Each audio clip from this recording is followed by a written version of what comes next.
Hello, लवकर आला काय काय केल्यास?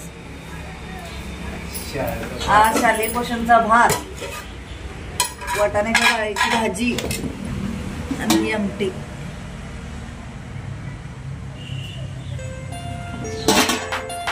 मुलं येणार.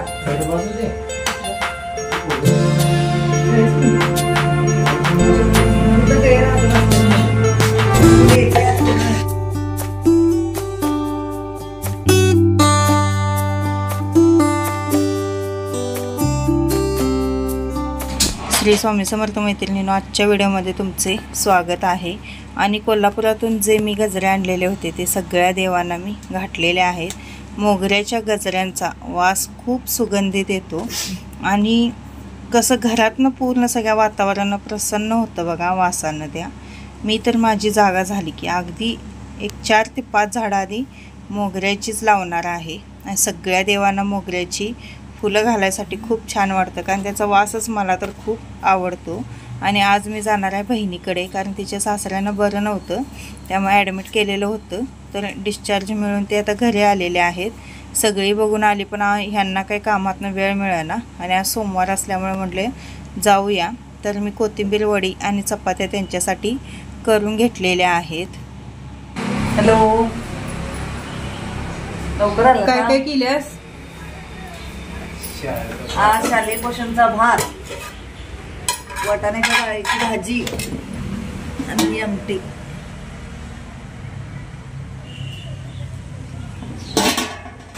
आणि ती बरोबर 12 वाजता शाळेत असते, कारण ती शालेय पोषण आहाराचं जेवण करते. त्यामुळं मग डायरेक्ट आम्ही शाळेतच गेलो.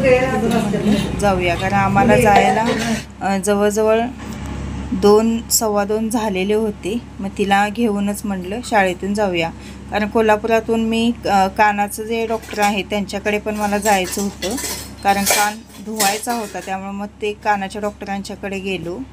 अरे बघ, युट्यूबला टाकते रे तिथे, युट्यूब चॅनल. अरे बघ इकडं असं करा, असं आता तुझी मावशी आहे. आणि त्यानंतर मशीनचं जे एक पार्ट आहे तो पण आम्हाला पाहिजे होता. तर त्याच्यासाठी नॉवेलच्या शोरूममध्ये आणि विक्रांतमध्ये सुद्धा आम्ही गेलेलो. मग तिथून पुढे मग बहिणीकडे गेलो. त्यामुळे वेळच झाला, कारण घरात आम्हाला वाजलेले जवळजवळ 10 साडेदहा वाजलेले होते. दवाखान्यात पण आमच्या पुढे एक 4 ते 5 पेशंट होते, त्यामुळे मग दवाखान्यात सुद्धा वेळ लागला.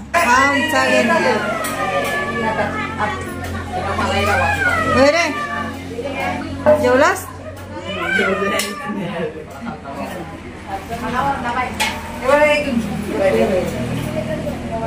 सत्यजी बसा तिथं, मला हाक मारतो.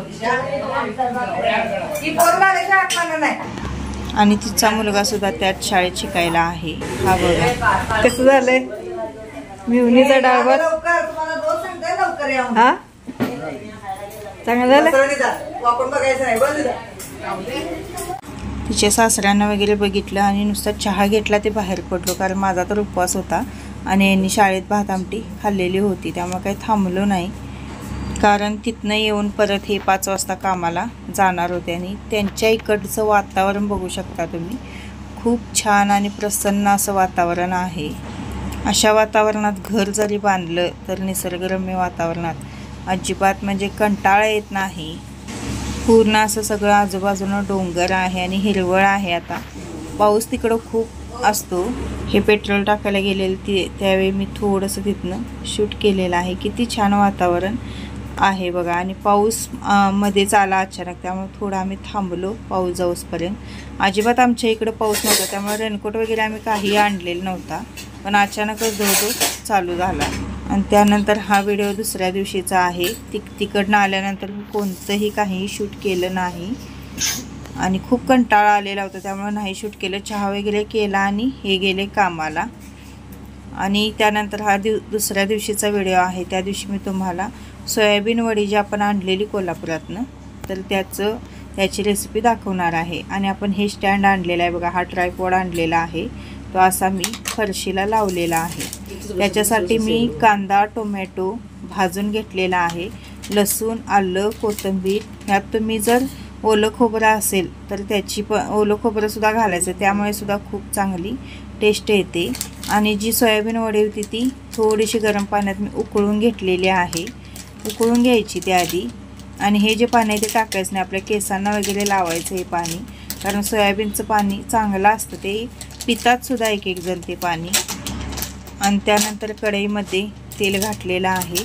तुम्ही ही जी सोयाबीनची भाजी आहे ही हिरवी मिरची वापरून सुद्धा करू शकता. म्हणजे आपण जिथं आता कांदा टोमॅटो वगैरे भाजला त्यातच तुम्ही हिरवी मिरची घातला तरीसुद्धा चालतं. चटणीऐवजी आपण हिरवी मिरचीचा वापर केला तरीसुद्धा चालतं.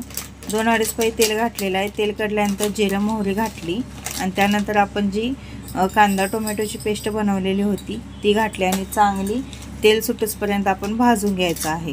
त्यानंतर इथे मी हळद घातलेली आहे आपली ती पेस्ट भाजल्यानंतर, आणि चवीनुसार लाल तिखट घातलेलं आहे. मी लाल तिखट वापरलेलं आहे, पण इथं हिरवी मिरची जर वापरला तर त्याचीसुद्धा टेस्ट खूप चांगली होती. कारण माझी ज्यावेळी डिलिव्हरी झालेली त्यावेळी आई मला ही भाजी आहे ती रोज करून द्यायची, कारण याने दूधसुद्धा मुलांना म्हणजे खूप वाढतं.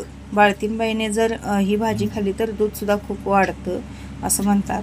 त्यामुळं पौष्टिक असते हे सोयाबीनची जी सोयाबीन वडीची भाजी असते ती. कॅल्शियमसुद्धा खूप चांगलं आपल्या प्रमाणात वाढायला मदत होते.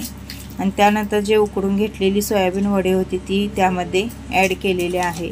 आज मी भाकरी बनवणार आहे, चपाती बनवणार नाही, कारण चपाती खाऊन खाऊन वैताग आलेला आहे. आणि डबे असले की रोज उठायचं चपाती, रोज उठायचं चपाती, त्यामुळं खूपच वैताग आलेला आहे चपातीचा. आणि जे मिक्सरचं भांडं होतं ते धुवून मी त्यामध्ये पाणी ओतलेलं आहे, कारण रबरबीत मी अशी भाजी ती बनवणार आहे. भाजी एकच नंबर झालेली, आणि भाकरीसोबत गरम गरम भाकरीसोबत खूप छान लागते. तुम्ही चपातीसोबत खाल्ला तरीसुद्धा चालेल. श्रेया आणि मी दोघेच होतो, त्यामुळे मी 3 ते 4 भाकरी बनवल्या, कारण एखादी एक्स्ट्रा असावी म्हणून 4 भाकरी बनवल्या. भात का रात्रीचा होता, कारण हे गेलेले काल 5 वाजता कामावर. आम्ही गावावरून आल्यावर 5 वाजता गेलेले, ते आत्ता येणार ते 3-3:30 वाजता. आणि त्यांना काही कंपनी जेवण असतं, आणि 3-3:30ला आल्यावर काय मग परत ते जेवत नाहीत, संध्याकाळीच जेवतात.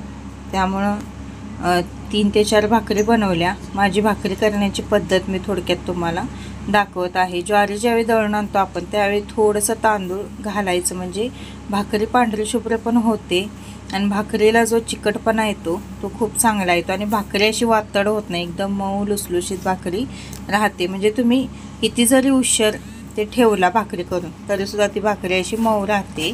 नाहीतर मग तांदूळ नाही घातलं तर ती थोडीशी अशी वातड भाकरी होते. आणि ही झालेली आहे भाजी आपली तयार, आणि भाकरी पण माझ्या आता होत आलेल्या आहे. दुपारचे जवळजवळ 1:30-2 वाजलेले आहेत. आता मी जेवणार आहे. तर अशा पद्धतीने मैत्रिणींनो आजचा ब्लॉग होता. कसा वाटला कमेंटद्वारे मला नक्की कळवा, आणि व्हिडिओ बघितल्यावर लाईक मात्र करायला अजिबात विसरू नका. लाईक आणि कमेंट करत जावा, कारण तुमच्या लाईक कमेंट माझ्यासाठी खूप महत्त्वाच्या आहेत. चला तर भेटूया उद्याच्या व्हिडिओमध्ये काहीतरी नवीन घेऊन. तोपर्यंत श्री स्वामी समर्थ.